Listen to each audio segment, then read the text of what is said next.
అంటే చెస్ట్ అనేది ఒక షేప్లో ఉండదు. సో ఈ సింపుల్ ఒక వేరియేషన్ చూపిస్తా, ఆ వేరియేషన్ తోటి మీ చెస్ట్ అనేది మంచిగా షేప్ లోకి, మరి మీ లోయర్ ఫ్యాట్ అనేది తగ్గుతుంది. మళ్ళీ మీ ఇన్నర్ చెస్ట్ ఏదైతే లైన్ ఉందో ఆ ఇన్నర్ చెస్ట్ లైన్ ఇటు వస్తుంది. ఒకటే ఒక వేరియేషన్ చూపిస్తా సింపుల్ గా.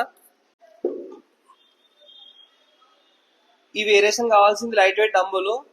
సో ఫస్ట్ వచ్చేసి ఇట్లా ఫ్లాట్ బెంచ్ తీసుకోండి. ఫ్లాట్ బెంచ్ ఫస్ట్ డంబుల్స్ ఇట్లా ఇక్కడ నుంచి స్టార్ట్ చేయండి. ఇట్లా క్లోజ్ చేసి ఇట్లా ప్రెస్ చేయాలి. ఇట్లా క్లోజ్ చేసి ప్రెస్ చేస్తే ఇది వచ్చేసి మీ ఇన్నర్ చెస్ట్, మీరు మీ అప్పర్ చెస్ట్ ని టార్గెట్ చేస్తుంది. దాని తర్వాత కంటిన్యూగా నెక్స్ట్ రెప్టేషన్ వచ్చేసి ఇట్లా తీసుకోండి. ఇది వచ్చేసి మీ చెస్ట్ ఏదైతే లోయర్ చెస్ట్ ఉందో దాన్ని ఎక్స్టెండ్ చేసి ఏదైతే ఫ్యాట్ ఉందో దాన్ని కట్ చేస్తుంది. లైట్ వెయిట్ తీసుకోండి, హై రెప్టేషన్ చేయండి. మీ చెస్ట్ వర్కౌట్ లో ఇది లాస్ట్ వేరియేషన్ లాగా తీసుకోండి, ఇది ఎందుకంటే సూపర్ సెట్ కాబట్టి. ఓవరాల్ మీ చెస్ట్ ఇట్ అవుతుంది, మంచి షేప్ లోకి వస్తుంది.